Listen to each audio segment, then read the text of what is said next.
guys, welcome to episode 57 of the MotorMarvel podcast. I'm sorry if you blew your eardrums if you're listening to this with headphones. That's you. Yeah, I know. You came with energy today. I've got the energy, sir. You've got the energy. Yeah. You're excited. It's episode 57. I think you've rubbed me off with it. Yep. That sounds so wrong.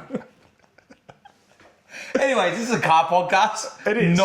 It is an alternative podcast. It is not. It is definitely about cars. Yeah. Nothing else goes on here. No.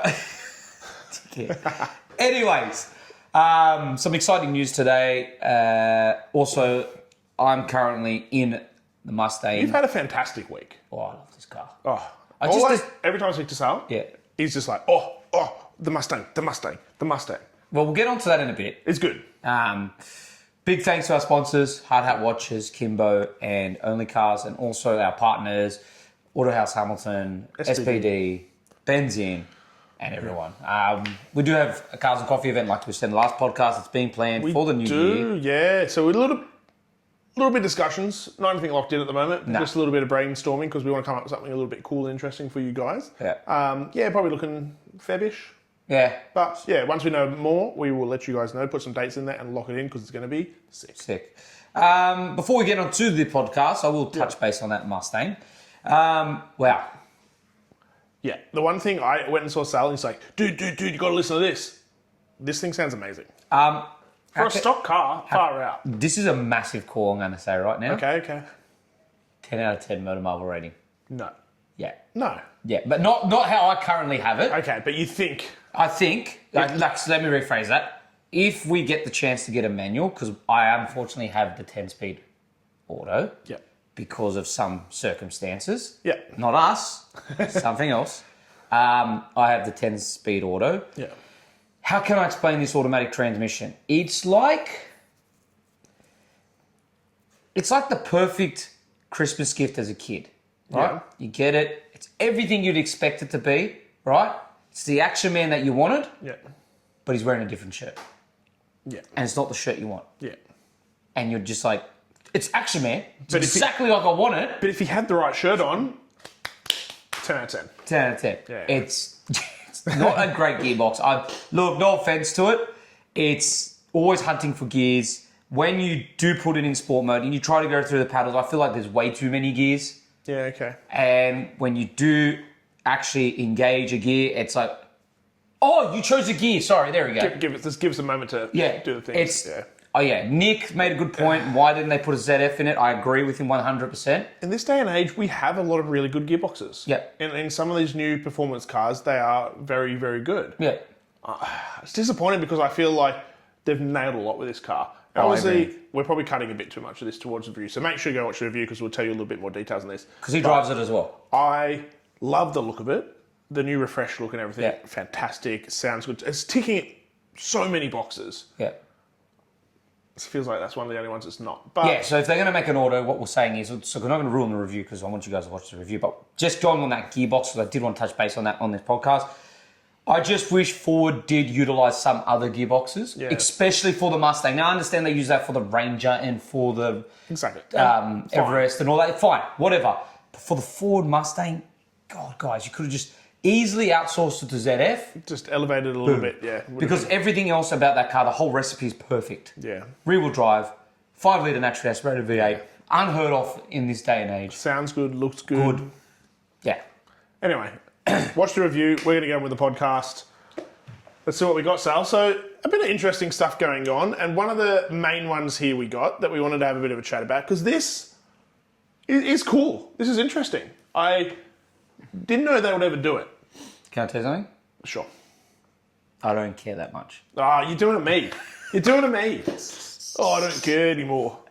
Why don't you care? It's got a V8. You should care. I know, but it's a four-wheel drive. But it's a V8. But it's a four-wheel drive, and you know how I stand on these things. Like, I don't hate them. I don't see a point. I get it. You've always had a problem with the luxury high-performance SUV. I get it. That's never really been a thing that has ticked a box for you. No. I get it. And I think it is a unique individual that wants cars like this. It's not the majority. I just think it's cool that McLaren's done it and they've still kept a V8. It's hybrid, yes, as you'd kind of expect, and we don't have a problem with, but Is it? Are they going to do a good job of it? Is my question. Well, Not. Yes, build quality is my biggest issue. I know what you're about to say. Ignore that. They're brilliant cars. Yeah. They're actually like 720S. They look amazing. Absolute rocket They ships. do everything you'd expect a supercar to do. Yeah. And they even cost what Supercars cost. And maintenance and Yeah. repairs. And So you know there's another car brand that's very good, right? No. Ferrari. No, I've never heard of them. I don't know what he's talking about. For what? Ferrari? No. But in all fairness, I am actually quite intrigued with this because I do want to see it. Like I think this would be really cool. Why not? I'm not a fan of these SUVs, but I can respect them and understand why people are drawn to them. Yeah. To be But fair, I personally would never own one. I appreciate all this. I Yeah. like what they're doing. It's cool. It's interesting. I think they won't sell. Really? Why do you think that? Why?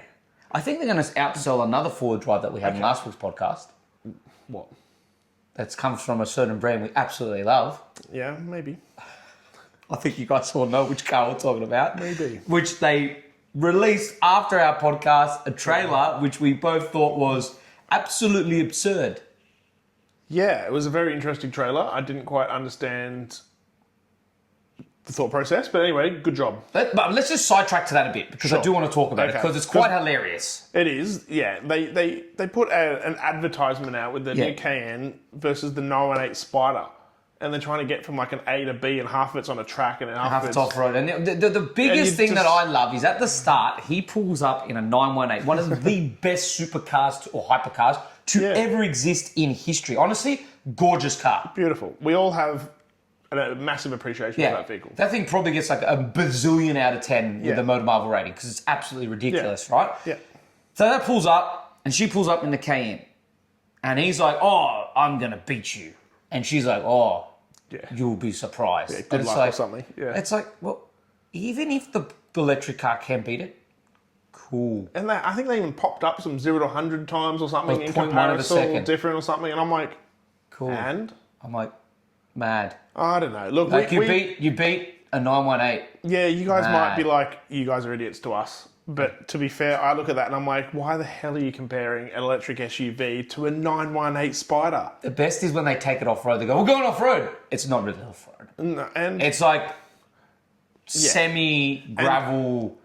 is the 918 Spider ever meant to go off-road? And Like, is anyone going to take their Cayenne off-road?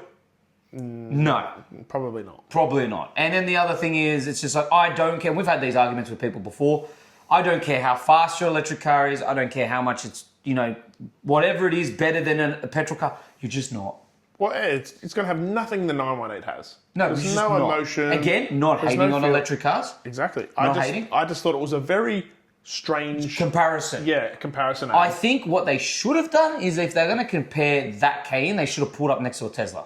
That would have made total sense. Yeah, but I guess they're trying to just say there's still Porsche heritage, right? Which I get where they were trying to go with that a little bit by having the 918 there. But I just think it's not the comparison Because you want to see. we were saying, imagine being a Porsche enthusiast, someone who loves Porsches. Yep. You watch that ad, you're going to say to yourself, I don't care.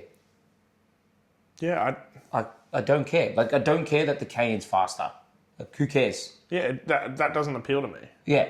It's not about that. It's not what I'm going for in that car. People that buy Porsches, Or why if you I'm don't buying- know already, don't buy Porsches for 0 to 100 times. It's nearly saying in that ad, oh, hey, if you've got a 918, maybe you should sell it and buy a Cayenne because it's better. Yeah, it should be better. Go back on. People would buy Porsches.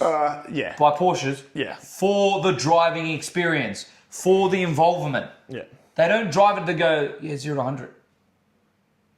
Anyway, we have sidetracked a lot, Anyway, so go back to this.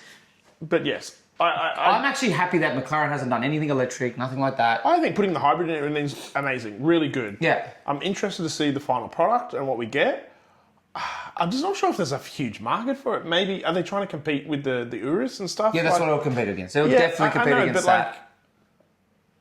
Do Do you think that ship has sailed? Do you think people are done with that segment? Somewhat.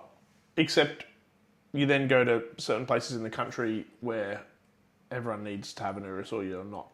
Yeah, but I think the market's already got its top dogs. Like, let's be honest, everyone in that demographic who has that disposable income are generally buying G-Wagons, Range Rovers, or Uruses. And then top, Per Sangways. Bentleys, Rolls Royce. Yeah. I think it's a bit late. I wonder where it's going to sit. I think it's a bit late. However, if this is positioned more towards the Macan, Nah, it won't get there, I don't think. then I'm like for it because then it will destroy it. Like, what do they say? They It's say, going to have a price point at, what, 180 grand if it's going to hit. well, let's just. I don't think there's too much on it. No, keep going down. See if there's any like potential price or something. No. I think you're wasting too much time, Sal. We'll try and scroll a bit quicker. Yeah, keep going. Yeah. There you go. Ferrari 840. No, dude. That's the that's- 750S. Yeah, right. Competing. Nah. Okay, so there's not much, but look. Anyways, finishing off. If this is competing against the Macan, I'm all for it because then it will definitely be top dog. But if it's in that segment, You can't compare it to the Macan, dude. That's at like 180k price point. As if they're going to do one of these for under 200k. They're not. true. This is going to be 500-600. Yeah. Anyway. Okay, on to the next thing, and this is absolutely freaking awesome in every single way. Every bloody way. It's just a concept. No. It says. No. It's a concept. No. It's a concept. No. It says Genesis G90 wingback is one of the most gorgeous cars to come out in a very, very long time. Now, Genesis has said that they might put this into production. Yeah, but that's the whole point of a concept. God, come on. I agree, 100%. I think it's amazing. Dude. I know we go on about come on. That's just sex. Yeah. Like, I know we go on about Genesis. I know we talk. It looks a little like the... every portion of that car is perfect. It looks a little like Taycan wagony, you know, the... No, it's just... This is what we need to be doing more of. Yeah. Wagons. Wagon. You are a wagon. I'm a wagon fan, You would, huge wagon fan. You would definitely buy a wagon over an SUV. 100%. Yeah. Yeah. As he currently has a wagon. As I currently have a wagon. Yeah. Which I'm currently selling. That's good to know. Yeah. So I'm currently selling that because I don't want to tell everyone what we want to do for the channel. So Let's move on. I won't go into that depth, but something exciting with the channel. Yes, so I'm absolutely loving everything about this car. What's going to be in it? Doesn't say. What does the concept have in it? We'll say down here what this has in it. Because this was at that launch where they had overseas. Yeah. They had a 3.5 litre twin turbo. Yeah, so the V6. same engine, basically. Same engine. Yeah. A great engine. Like, phenomenal engine. Yeah, agreed. All right. Nick's going to experience that over the holidays I am. in the G80. GV80. Correct. And I will have the old GV80 2.5 litre four-cylinder petrol. Yeah, we'll do a drag race. Yeah, you definitely will. Don't worry about that. I know that for a fact. So, yeah, that is absolutely exciting. It is. Good news. This is also exciting if you're from Australia. But, you know, Because- as it's said here again, it says again, because it's been talked about for a long time. So, And I just wish they would finally just get rid of if it. you're not from Australia, Down under. right, and you're from overseas, we have a very stupid tax here, which doesn't make any sense to have it right now. So let me just go back in history, okay? So originally we had Holden and Ford here in Australia. Yep. And to incentivise the Australians to purchase Holden and Ford, we brought in the luxury car tax, which made total sense. Yep. Okay, even though I don't agree with it, it made sense because what the they, time. wanted to do is get more people in Holden and Fords. Yeah, buying local, supporting manufacturing here, all the rest of it. And then when we decided, We cut them out, see you later manufacturing in Australia, They we still kept it. kept the luxury car tax. which has been a burden for the Europeans because now the European car manufacturers have seen a decline in sales. Well, yeah, because all their cars are expensive to us. Yep. So we buy less. So we buy less and we buy Japanese, Korean, and in most cases now, Chinese. Yep. So they've come and said to our government, hey, dickheads, right? Have you thought about this? Have you thought about getting rid of it so more people would purchase our cars? Yeah. And so now they're thinking about getting rid of it finally, but knowing our government, they'll probably tax us on something They else. hate getting rid of taxes, So they'll just tax us on something else. so they'll probably just find another way of doing it. Yeah. But look, It is promising.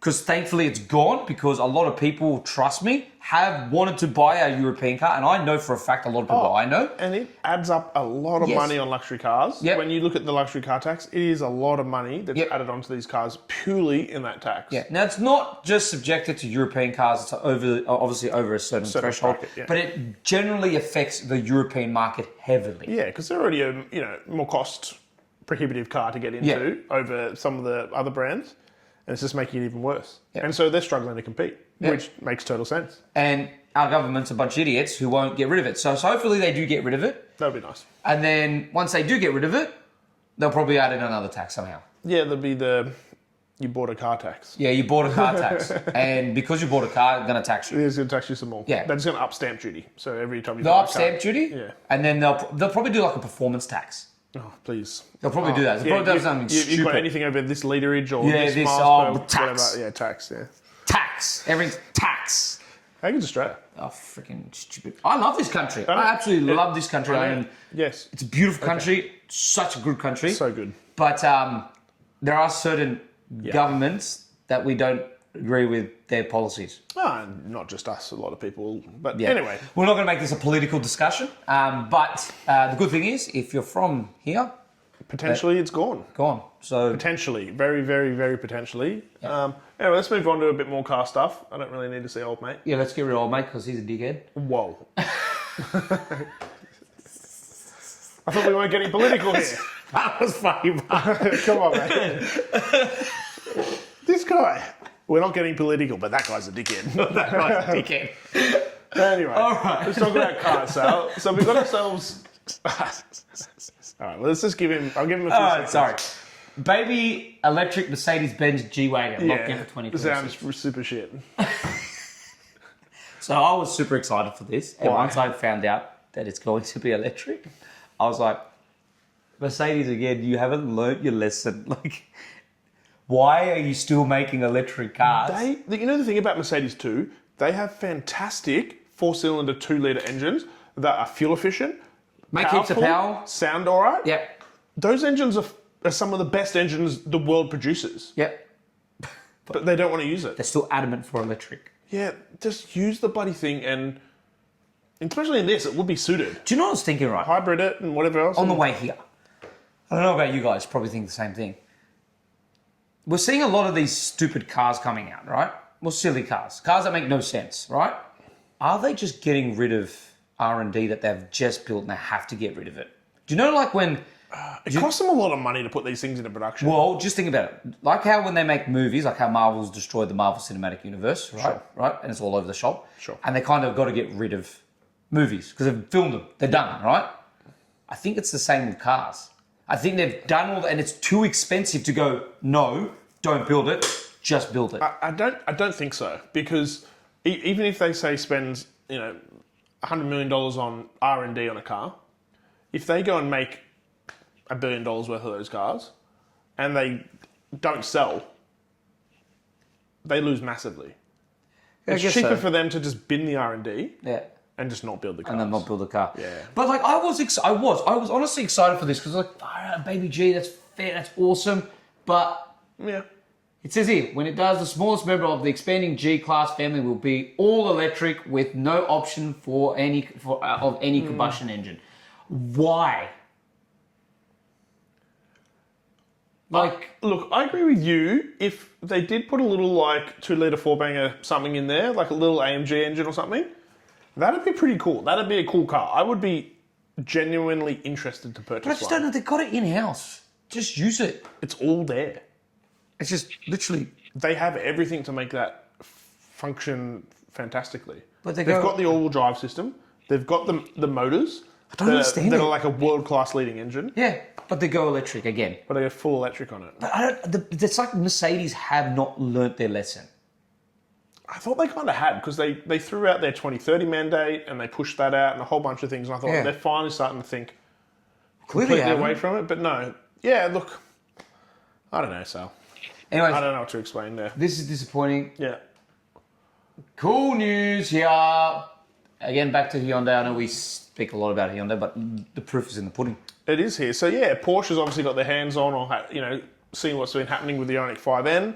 and how they did what we were saying, a fantastic job with this to really engage the user and the driver experience. And I think Porsche's gone, wow. And they've respected it. Yeah, they did do a really great job of that. And I think Porsche's now starting to...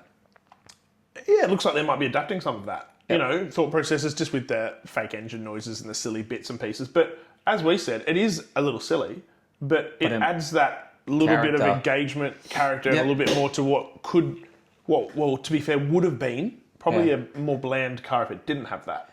And it's not for everyone, but that it has it there means that, A, if I want to jump in the car and go completely silent, I can. If Sal wants to go in there and have a little bit of feedback with some gears, he can. If he wants a little bit of noise to have an experience with, he can. And all those things add to the experience of that vehicle that when we had it, just made it from, oh, this is kind of cool to, oh, this is actually really cool. Makes it very customizable and doesn't make it super just enjoyable. Plain boring, get in, start up and go. Yeah. It makes it so much different to everything else on the market. And see, this is what I thought the Ford Mark E would have done. And that's what we were saying, right? On our podcast before. And if you haven't watched the review, go watch our review on it. It's not by any means a bad electric SUV. No. And most definitely would choose it over Tesla. Yep. 1000%. The fact of the matter is, if you're going to take the Mustang name, you sure as hell better make it sound and feel like a Mustang. And there was nothing there.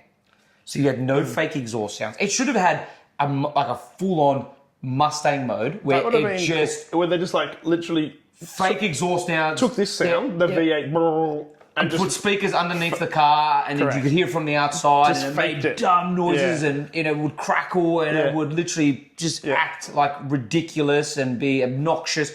And then when you take it around a corner, go full sideways, and like none of that. Have some adjustable diff settings. Yeah, I know. None of that. Like none of that. Like you just didn't have any of that. In the car, and it was just like, well, the Ioniq 5N did a lot of that. Yep. And obviously Porsche's gone, crap, they did a really good job. Imagine, taking all that driver engagement, driver experience from an Ioniq 5N and putting it in a Porsche. Electric, yes, which would be But imagine if the Taycan had something like that. It'd be mad. Yeah, the Taycan is a very good looking car. To be honest, even if they did a little bit of that with the Baby G we were just talking about, I would be a little bit more like, Yeah, I think what the problem is a lot of manufacturers are building electric cars and just going, car, there. Yeah, I think they're forgetting some of the... They're forgetting the whole part where it's like... Some driver engagement experience. Let's make some driver engagement. Different. And to be fair, it doesn't have to be offered with all the models. It can be like the top specs they have. 100%. Right? But I agree with you. When you don't offer it at all, it's just like, well... Well, what you've said this a few times, Sal, on all our podcasts, is every electric car just ends up just feeling the same. They all feel the same. I'm sorry, they do. Unfortunately, when you buy an electric car, and this is why I can't justify it, right? Is when, for example, an SUV, electric SUV, they all drive the same, they all feel the same. So then why are you spending more for the premium brands when the cheap brands are exactly the same? They've got to be offering something that's more than the normal, right? Well, it's not. They share. You know what the funny thing is with electric cars? They try to copy each other, so they all go minimalistic. Yeah, a lot of them share the same. So they just go no buttons, full screens, no characteristics, nothing. Everything's plain. Everything's just this. Everything's just that. Everything's Greta Thunberg. Come on, mate. We're not going political in this podcast. Environmental leather stuff. Everything has like some sort of eco. It is, but it's true. No, I get it. I'm not. And it's all just the same. And then the only car brand that stands out amongst them is Hyundai. Yeah. Like, you jump in an Ioniq 5, not even an N. But we're going on a massive tangent I knew and we're that. just pumping electric cars again. I'm not pumping electric cars. I'm just saying we've got to add a bit more characteristics in these cars. What I'm saying is I think they're doing it. Or Porsche's listening. Porsche's listening, and I think that's all they need to do. And they need to make their interiors a bit more inviting and a bit different, you know? They're just a bit bland and too minimalistic. And I get that's what you're trying to go with electric cars. But sometimes you do need a bit of character. Do you know what I mean? Our architecture these days is exactly the same. Yeah, look at all the houses around here. It's just same. Anyway, this is a weird podcast, Sal. It's a very interesting podcast. Yeah, we are talking about politics, we're talking about housing, we're talking about a lot. Art, culture. Yeah, wow. Fantastic. Look at us. See? Anyways, that's probably about it. That is about it for this week's podcast. Thank you so much for listening, and don't forget to like and subscribe. And thanks to all our sponsors and our partners. Yep. And we'll catch you on another episode of the MotorMarvel podcast. And don't forget to check out all our reviews. that have come out as well. 100%. Enjoy, Catch you soon, guys. Speak soon.